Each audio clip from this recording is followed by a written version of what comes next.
നമസ്കാരം. റാഫ്റ്റോക്ക് ഫുട്ബോളിലേക്ക് അവർക്കും സ്വാഗതം. ഫിഫ വേൾഡ് കപ്പിൽ ഉറുഗ്വായി പുറത്തായല്ലോ.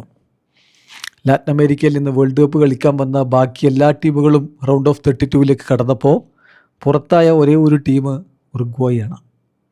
അവരുടെ ഗോൾ കീപ്പർ ഫെർണാണ്ടോ മുസ്ലേരയുടെ മോശം ഫോമാണ് അവർക്ക് തിരിച്ചടിയായത്. ഈ ഒറ്റ വേൾഡ് കപ്പിൽ മാത്രം 3 എററുകൾ അദ്ദേഹത്തിൻ്റേതായിട്ട് വന്നിട്ട് പന്ത് വലയിൽ കയറിയിട്ടുണ്ട്.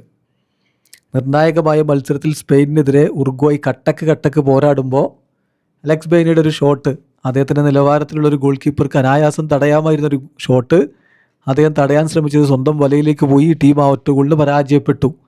ഇടവേള സമയത്ത് കോച്ച് മാർസലോ ബിയൽസ മുസ്ലേരയെ പിൻവലിച്ചിരുന്നു. പക്ഷേ ബിയൽസ പിന്നെ കളിക്ക് ശേഷം പറഞ്ഞത് അതെൻ്റെ തീരുമാനമായിരുന്നില്ല, മുസ്ലേര സ്വയം പറഞ്ഞതാണ്, ഞാൻ കളിക്കുന്നില്ല എന്ന് പറഞ്ഞുകൊണ്ട് അദ്ദേഹം സ്വയം രണ്ടാം പകുതിയിൽ ഇറങ്ങാതിരുന്നതാണ് എന്ന് ബിയൽസ വിശദീകരിച്ചു. എന്നാലും കളിക്ക് ശേഷം ഒരു ഉറുഗ്വായ് താരവും മാധ്യമങ്ങളെ കണ്ടില്ല എക്സെപ്റ്റ് മുസ്ലേര മാധ്യമങ്ങളോട് വിശദമായിട്ട് സംസാരിച്ചു. അതിൽ അദ്ദേഹം പറഞ്ഞത്, എല്ലാവരും എനിക്ക് മാപ്പ് തരണം, ഉറുഗ്വായ് ജനതയോട് ഞാൻ മാപ്പ് ചോദിക്കുകയാണ്. തീർച്ചയായിട്ടും ഒരിക്കൽ പോലും ഈ സ്പോർട്സിൽ നിന്ന് എനിക്ക് ഇത്രയധികം വേദനാജനകമായ അനുഭവം ഉണ്ടായിട്ടില്ല. വേൾഡ് കപ്പിനായിട്ട് അത്രയധികം ഞാൻ ഒരുങ്ങി വന്നതാണ്, പക്ഷേ എനിക്ക് അറിയില്ല എന്താണ് സംഭവിച്ചത് എന്ന് ഫെർണാണ്ടോ മുസ്ലേര പറയുന്നു. അദ്ദേഹത്തിൻ്റെ ആ മാപ്പപേക്ഷയുടെ വാക്കുകളിലേക്ക് നമ്മളൊന്ന് പോവുകയാണ്. ഞാൻ ഒരിക്കലും ഇത്രമാത്രം അനുഭവിച്ചിട്ടില്ല. എൻ്റെ പ്രിയപ്പെട്ട ഉറുഗ്വായ് ജനതയോട് ഞാൻ ഹൃദയത്തിൽ നിന്നാണ് സംസാരിക്കുന്നത്. ഒരിക്കൽ പോലും ഈ കളിയിൽ ഇത്രയധികം ദുരനുഭവം എനിക്കുണ്ടായിട്ടില്ല.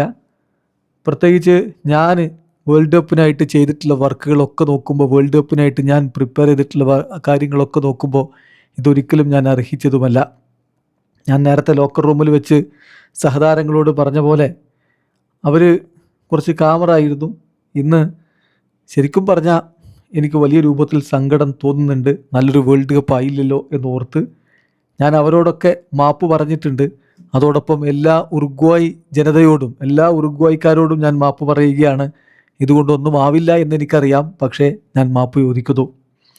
ഇനി എന്നെ സംബന്ധിച്ചിടത്തോളം എൻ്റെ അടുത്ത ആളുകളോടൊപ്പം സമയം ചെലവഴിക്കാനാണ് ഞാൻ ആഗ്രഹിക്കുന്നത്. അതുവഴി എൻ്റെ സ്ട്രെങ്ത് എനിക്ക് തിരികെ പിടിക്കേണ്ടതുണ്ട്. ഇതാണ് ഈ കളിയുടെ ഒരു സ്വഭാവം എന്ന് പറയുന്നത്. അതാണ് ഗോൾ കീപ്പർ പൊസിഷൻ്റെ ഒരു പ്രത്യേകതയും. ചിലപ്പോൾ നിങ്ങൾക്ക് എല്ലാം അത് നൽകും, ചിലപ്പോൾ നിങ്ങളിൽ നിന്നെല്ലാം അത് എടുത്തു കൊണ്ടുപോകും. ഇതാണ് ഇപ്പോൾ അദ്ദേഹം പറഞ്ഞിട്ടുള്ളത്. ഏതായാലും ഉറുഗ്വായ് ന്യൂസ് പേപ്പർ ഒവേഷൻ പറയുന്ന അനുസരിച്ച് ഗോൾ കീപ്പർ മാത്രമാണ് ഇൻ്റർവ്യൂവിന് എത്തിയത്. സ്റ്റേഡിയം വിട്ട് ടീം പോകുമ്പോൾ മറ്റാരും സംസാരിക്കാൻ തയ്യാറായിരുന്നില്ല എന്ന്. മുസ്ലേരയെ സംബന്ധിച്ചിടത്തോളം 40-കാരനായിട്ടുള്ള താരം വേൾഡ് കപ്പിന് വേണ്ടി പ്രത്യേകം വന്നതാണ്. പക്ഷേ വേൾഡ് കപ്പിൽ അദ്ദേഹം ഏറ്റവും മോശം പ്രകടനം നടത്തി. ചരിത്രത്തിൽ തന്നെ ഒരു വേൾഡ് കപ്പിൽ 3 എററുകൾ വരുത്തി 3 വലയിലേക്ക് കയറുന്ന ആദ്യ ഗോൾ കീപ്പർ എന്ന നാണം കെട്ട റെക്കോർഡും വാങ്ങിയിട്ടാണ് മുസ്ലേര മടങ്ങുന്നത്. ഇങ്ങനെ ഒരു മടങ്ങിപ്പോക്കല്ല അദ്ദേഹം അർഹിച്ചത് എന്നുള്ളതൊരു യാഥാർത്ഥ്യമാണ്. വീഡിയോ അവസാനിക്കുന്നു. ഫുട്ബോൾ ലോകത്ത് കൂടുതൽ വിശേഷങ്ങളുമായി റാഫ്റ്റോക്സ് എത്താം.